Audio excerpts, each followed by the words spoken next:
Hello parents, welcome to our first ever digital parent session.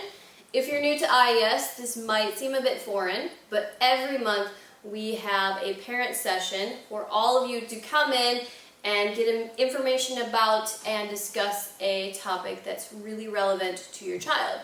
Maybe it's social media, health and wellness, stress, grades, something that is very, very important to have more tools to be able to deal with, both on a school and a home level. Now, because of the restrictions, we have to have this digital, which means that the discussion isn't really there, but hopefully you can still leave today with some excellent tools that you can use at home with your child. And also, since it's digital, you can go back and refer to it later. So, thank you for listening today and talking to me about empathy. Now, you might be wondering why this is an important thing to be focusing on. Isn't empathy one of those bonus things that it's nice if we have empathy for other people? When they fall and hurt themselves, it's nice to be empathetic.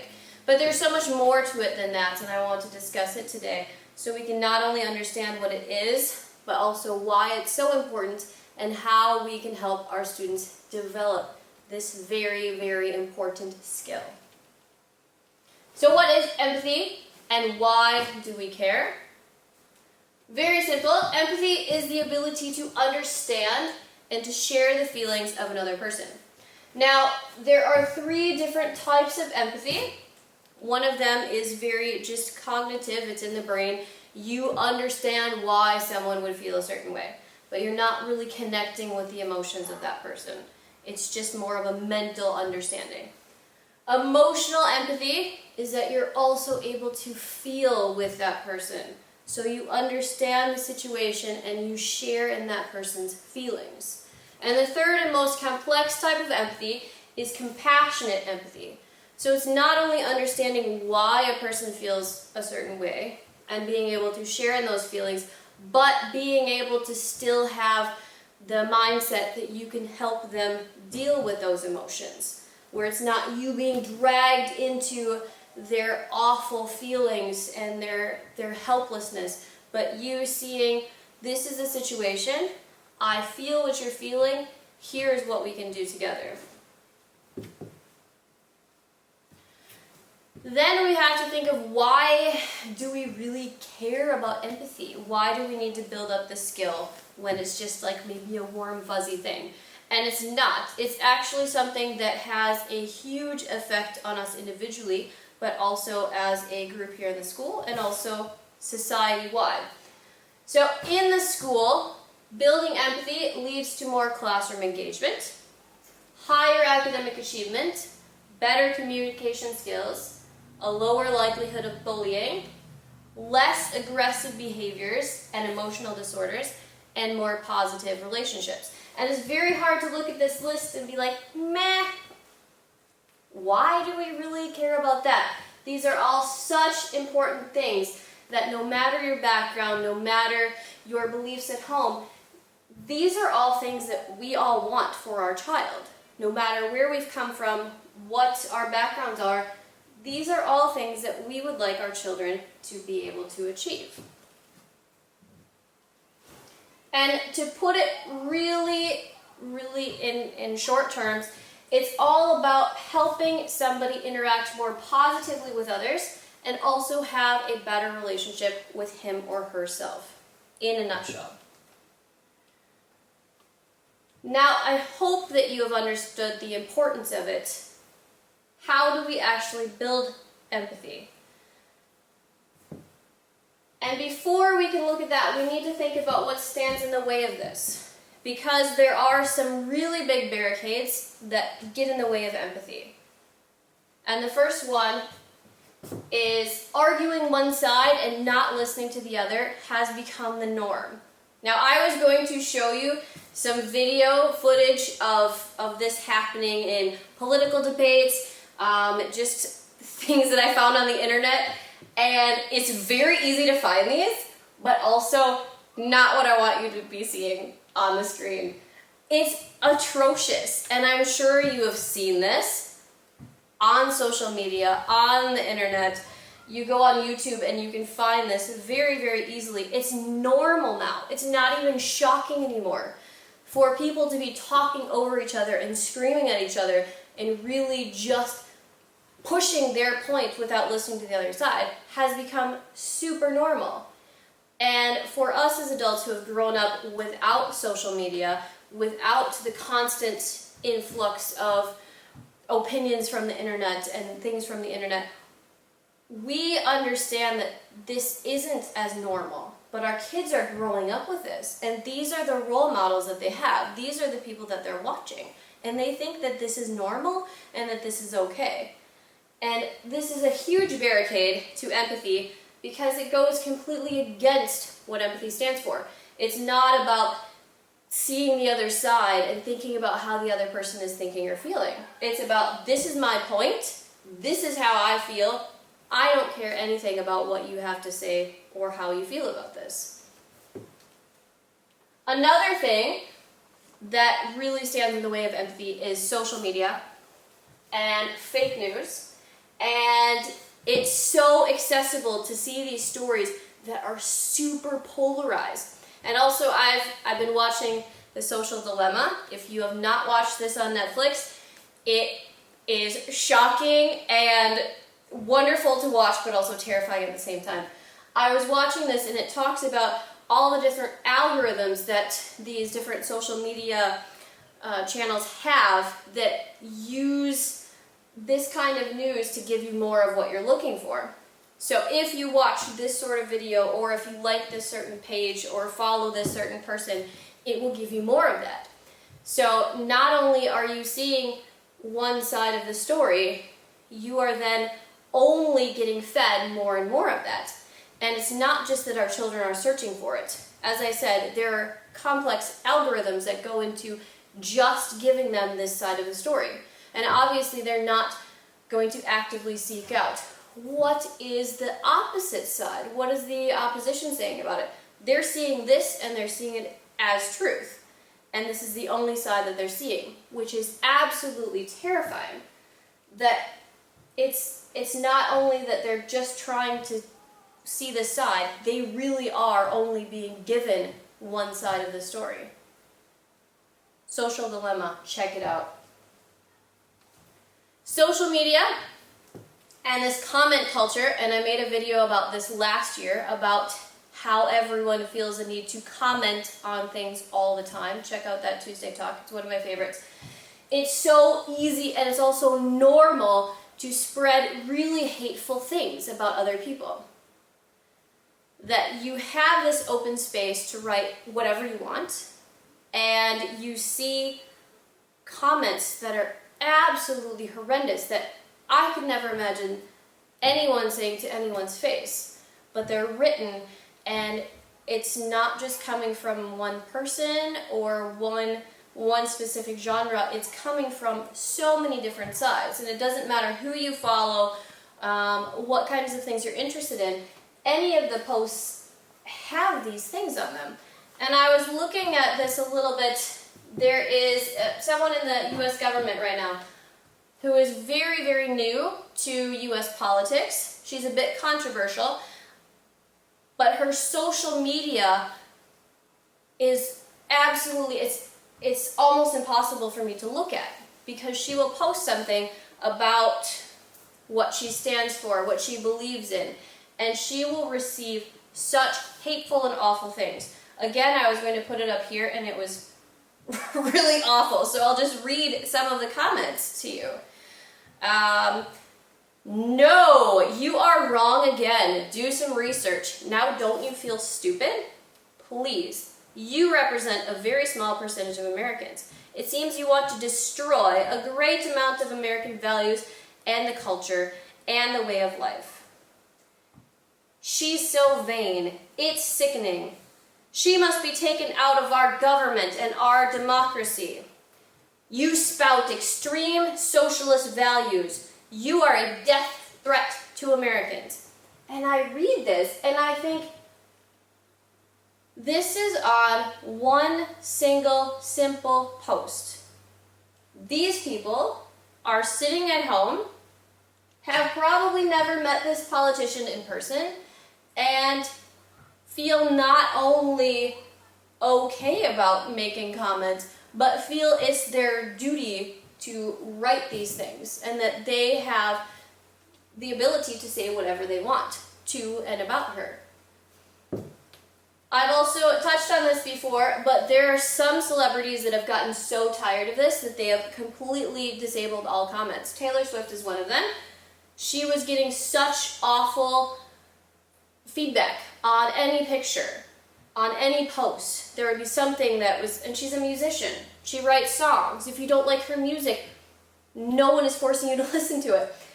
But she would make a post and there would be thousands of awful, hateful messages and really, really unnecessary, degrading comments. So she has disabled all comments on her social media. And this is something that she has chosen to do because it had become so toxic. And other celebrities have done the same. And to me, this is just a sign that the culture has gotten so out of control, this lack of empathy, where we think that we can write and say anything that we want about people that we've never met and who are not really actually in our lives. These are huge things that are standing in the way of empathy, because these are all things that your child is bombarded with every day. If your child has internet access, they have seen and read and heard these things. If your child ever goes on YouTube, they have seen and heard these things. If your child has any sort of social media account, they are seeing these things. And this is what is being bombarded into your child. Not happy comments, not positive, uplifting things, but really negative things that are not even seen as shocking anymore, but that are seen as normal. So at school, it's not just a bonus for us to work with empathy. It's not just something that we do in our free time if we feel like it, that we should do some extra stuff. It would be nice if people cared more, so let's talk about empathy. It is imperative that we at the school work with empathy because, as I mentioned, there are so many things working against empathetic behavior. So one of the things that we do at IES Länna is that we focus on values here at the school. Now, your kids probably talk about the rules that we have. We don't chew gum, we don't have phones, we don't wear hats, all of these things, but that is never the push. The push is never the rules that we have and making a list of things that you can't do. Our school is set up on 4 values of things that you should do. And we have purposely chosen to set up our school in this way for 2 reasons. The first reason is that if you have just a list of the things that people can't do, they will always find new things that aren't on the list. Kids are very clever. They're good at finding new and creative ways to make a mess or to be destructive or be rude. They can find things that aren't on your list of rules and then they'll do them because they're kids and they like to test boundaries. The second reason that we focus on values here is that our little bubble here is not the world. The things that we do not allow our students to do are things that they can and probably should do in the future. They're not allowed to have their phones at all during the school day. When they're adults and they have a job, I have my phone at work. I have to. If I don't have this, I cannot communicate with you, I cannot communicate with my staff, I cannot communicate with the fire department when they call me and say that our alarm is going off. I have to have this in the real world. I can chew gum if I would like in the real world, and I do, because I'm an adult and I can take responsibility for my gum. So just focusing on rules in our school does not set our students up for success when they leave, because the same rules don't apply to life. But the 4 core values that we have, respect, safety, honesty, and hard work, those apply everywhere. And they also apply to different cultures. So if you choose to move halfway across the world after you graduate, if you choose to stay here after you graduate, whatever job you choose or university you select, these values are things that will guide you and help you make positive progress. These are things that you can build your whole life on, professionally and personally. And they're also a lot to do with empathy, thinking about our value of respect, respecting each other. How is my behavior affecting other people? Respecting the environment. How is my behavior contributing to the school environment? If I drop trash on the floor, how does that behavior impact everyone else?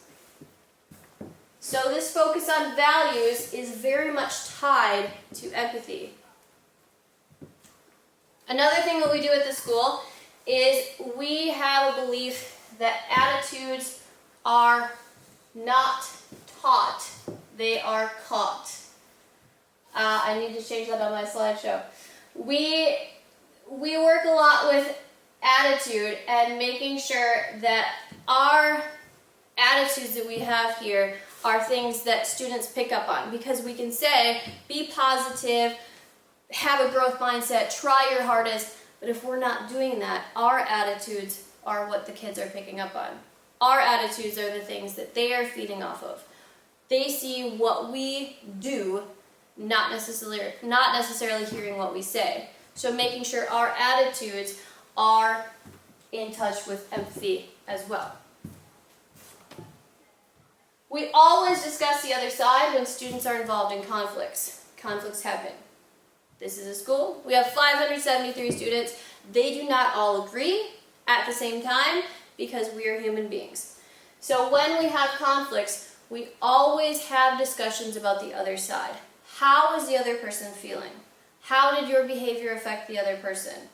Because we have our truth and our perspective, but it doesn't always match the other side. And that does not mean that we're wrong or that we're not telling the truth, but our truth is different than someone else's truth. So always being able to understand, how did my behavior affect someone else? And taking responsibility for that.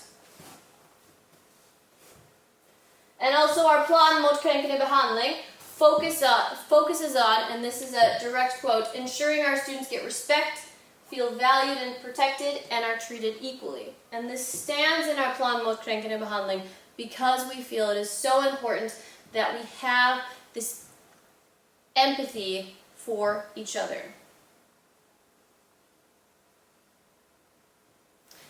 Now it comes to you, because we can do so many things here at school, but it's not enough. Because you saw my really big list of all of the things that are standing in the way of empathy, and when you think about how much access your child has to the internet, how much time they're spending on social media, they're getting bombarded by this negative and heartless behavior all the time. We need you to work at home as well. So again, it's having your support, having you also talk about the other side. Your child's truth is not the only truth. You have to talk about opinion instead of basing everything about facts, and also thinking about alternative perspectives. Let's think about something as simple and non-confrontational as food. Your child may come home and say, "Oh, the school lunch is terrible." And you have to help them focus on opinion versus fact. All right, in your opinion, the food wasn't very good today. What are some things that you have control over when you're eating lunch? How many options do you have? How can you make a positive change in this? Why might other people not have the same complaints about this? Because if I were to take each student and see exactly what their ideal lunch menu would be for the week, it would be completely different. Some people love olives, some people hate olives. Some people think hamburgers are amazing. I absolutely detest hamburgers. On hamburger day, I wish that I had brought my own lunch. We have different opinions, and that's okay. We have different perspectives, and that's okay. And at home, it's so helpful if you have those conversations as well. Because your child wants to feel upset and they want to make it all about themselves. And a lot of times they don't want to fix the problem, they want to complain about it. So let them complain and then take a big step back and say, all right, let's look at it from another angle. Let's look at it from another side. So not only are you helping them in that situation, you are helping them build the empathy that they are going to need in other situations that are more confrontational and important than school lunch. But empathy building happens in all of these conversations, big and small. Their truth is not the only truth. Same goes for social media and TV programs. Talk about the other side of the views and the images portrayed in the media. So whenever you see something being portrayed, talk about different sides of it. Don't just focus on, yes, this is right, no, that is wrong. Talk about different perspectives. I have this conversation a lot with my kids. They're really small. They like watching superhero things. So they're always talking about bad guys. And in their mind, it's good guy, bad guy. Black and white. There's no other perspective. And I have to have these conversations, and I actually had this with my 4-year-old today about bad guys and how it's so important to not call them bad guys because they are just people who have done something wrong. Maybe a lot of things wrong. Maybe some big things wrong. And then I have to say, Nolan, have you ever done something wrong? Yeah. Okay, are you a bad guy? No. I made a mistake. Exactly. So it's looking at this from different perspectives and not labeling something as bad, labeling something as the truth, but really picking it apart and seeing what else is behind this. Because if we're always sticking in these boxes, it's very hard for us to be able to build kids who can think about things from different angles. We are the ones who are helping them shape these thoughts, to shape these beliefs. And no matter what our personal beliefs are, it's important for us to help our children to be able to dissect these things and to go further with them in their minds instead of just believing that this is the truth and the only truth. Especially in the media, because it does seem like this is what's right. Help your child manage his or her emotions in a healthy and productive way. This is actually a tip from one of the parents. Thank you so much for the email. It's so great to get feedback on our Tuesday talks. And one of you talked about this and asked if we could address this issue. And helping our students manage their emotions, being able to recognize, I am angry, or I am stressed, or this makes me upset. But being able to understand how do we show these emotions that's healthy for us and healthy for everyone around us. That having this major meltdown because like I am angry, that's maybe not necessarily productive for everyone else around us.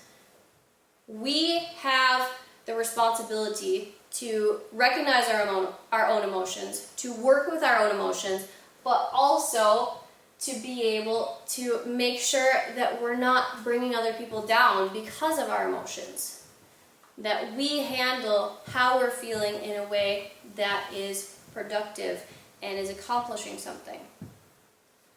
I listened to a podcast, and I'll talk to you about it at the end of the session tonight, but it was about how to deal with these emotions that are maybe a little bit seem a bit negative, that make people feel not great.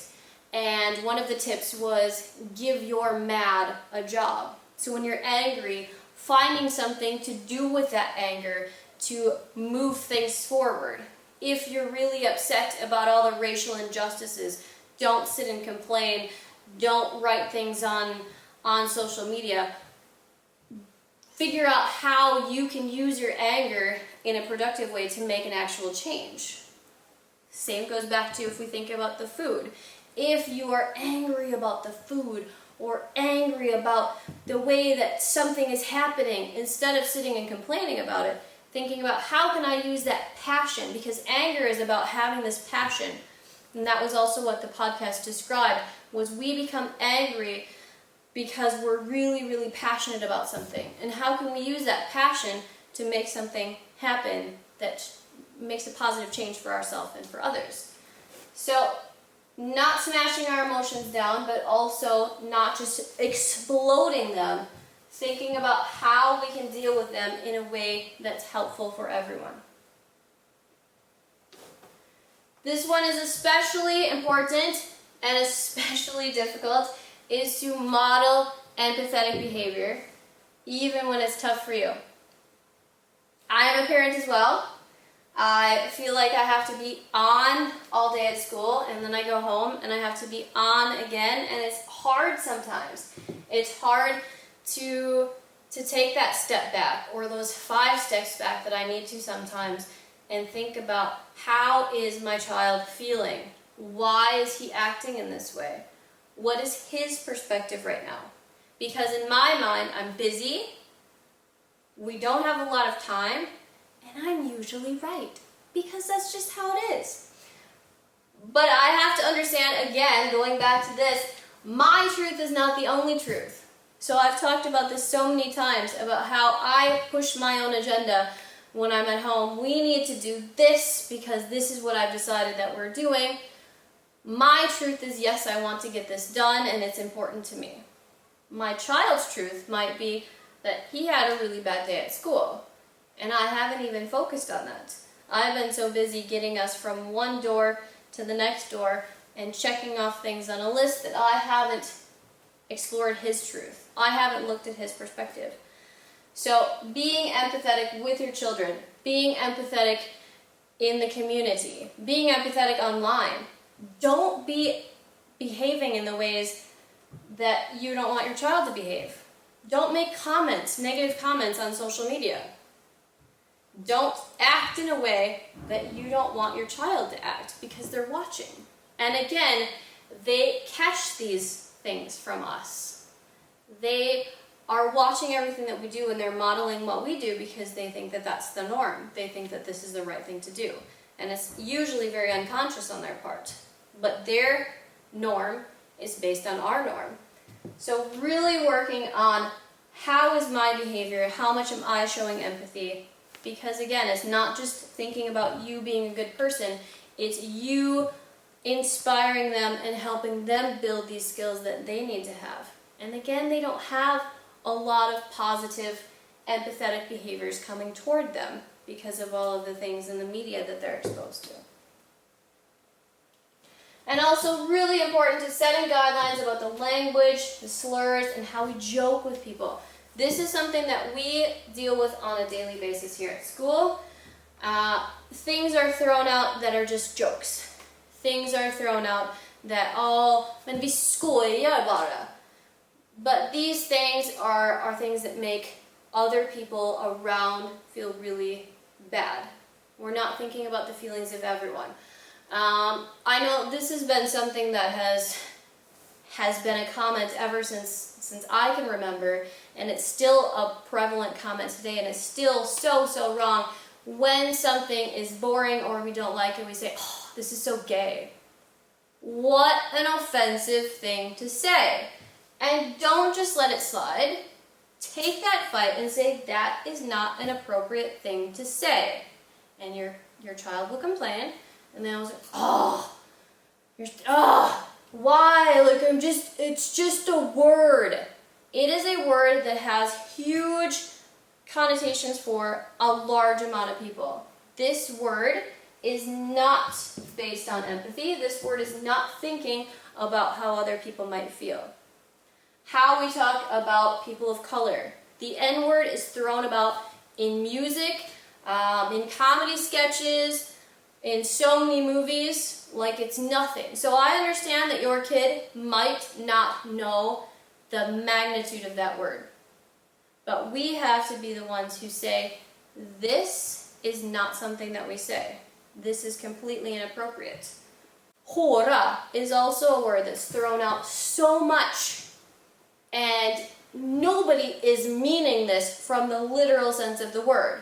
We have 11-year-olds that are using this word because they see it and they hear it in other places. And they're testing it out. Is it okay to use here? Is this something that I should be able to say? Setting guidelines so they understand this is not okay. It's not okay at home. It's not okay at school. It's not okay when you ride the bus. Because again, it's about empathy. So it's about teaching them why this is not okay. Because if you just say, no, this is not allowed, they will think, okay, it's not allowed when my mother and father are around. But if we teach them the why, if we build up the empathy of how do you think this word makes people feel? How do you think people feel when you speak like this?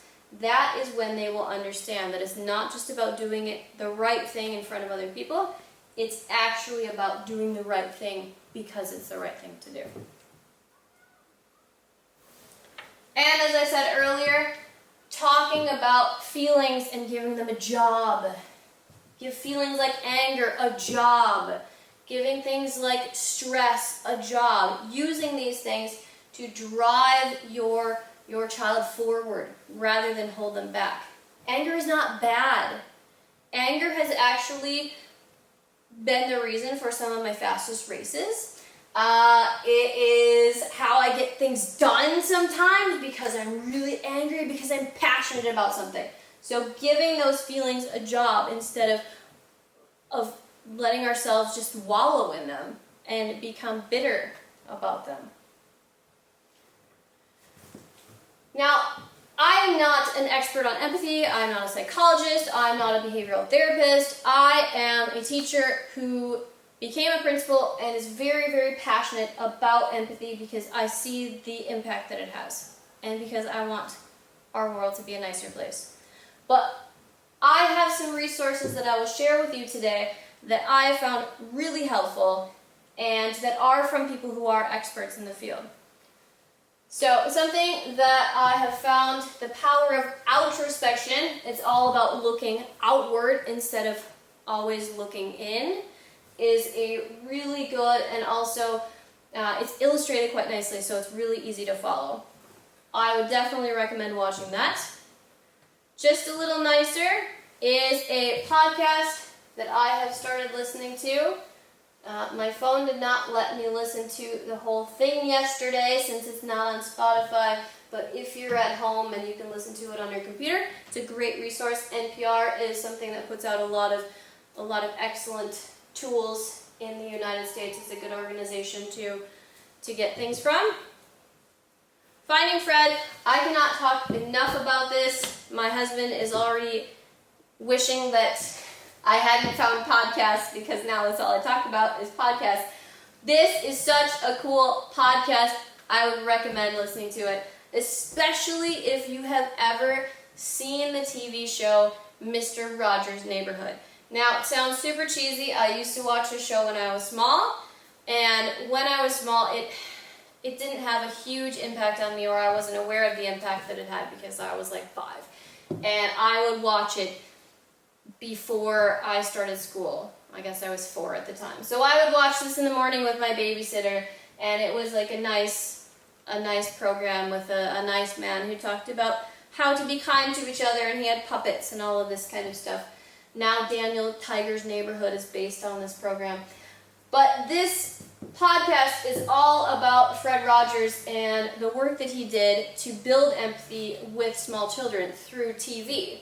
And I have just trashed the media and said, like, they're terrible, all of the things that you're seeing and your kid is watching, they're terrible.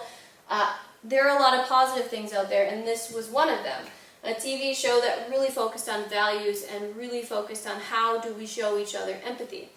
And this first episode is particularly good because it's all about some of the small things that he did to help kids build up these skills. Because empathy is a skill.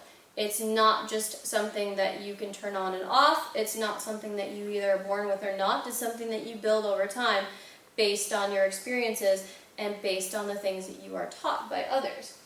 So I would highly recommend this podcast, especially episode 1. You'll get a lot of really good tips and hopefully some inspiration about how to deal with empathy at home, and also your role as an adult in your child's life, bringing empathy to their lives and also recognizing your own impact on them.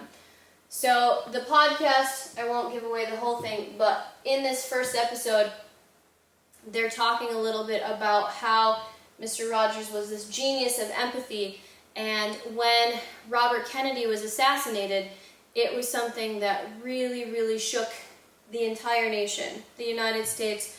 But this was like a major politician, very, very famous, part of a famous, well-known family.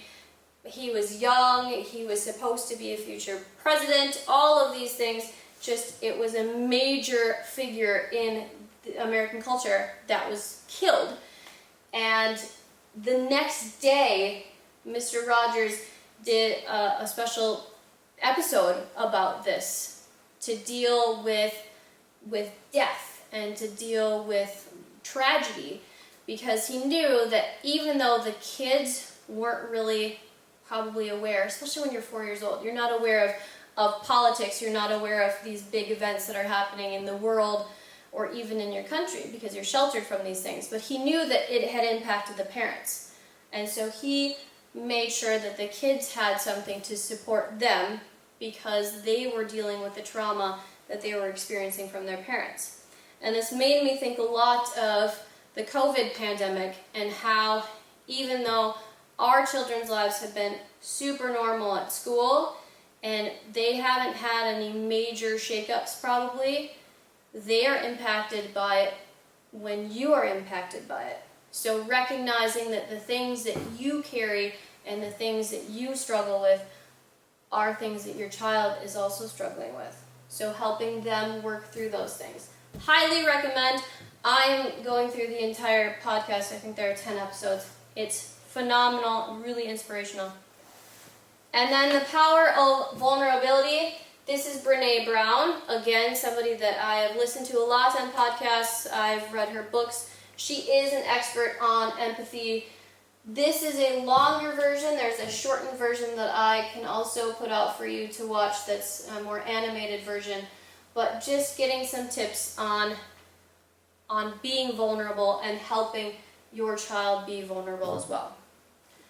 Again, I am not an expert in empathy, but it's such an important topic. It's very close to my heart, because I want our students to be successful here at IES Länna, but I also want them to be successful when they leave. I want to create a group of students that when they leave here, they do great things and they have success and they feel good about themselves and do good things for the world. Then I will be really happy. And a lot of these things are based on empathy, and that is where we need to start. This whole section will be available for you to watch and rewatch at your convenience. This is the great thing about being digital, is you can put me on pause and take a bathroom break. You can go make some popcorn and come back. You can have your phone out and be doing something simultaneously. I wouldn't recommend that. This is very interesting. Focus here. But these resources will be available for you on SchoolSoft. You can check back on this, and I hope that our next sessions can be in person, but until then, it's great to be able to connect with you in this small way at least. Thank you very much for your support, and have a wonderful evening.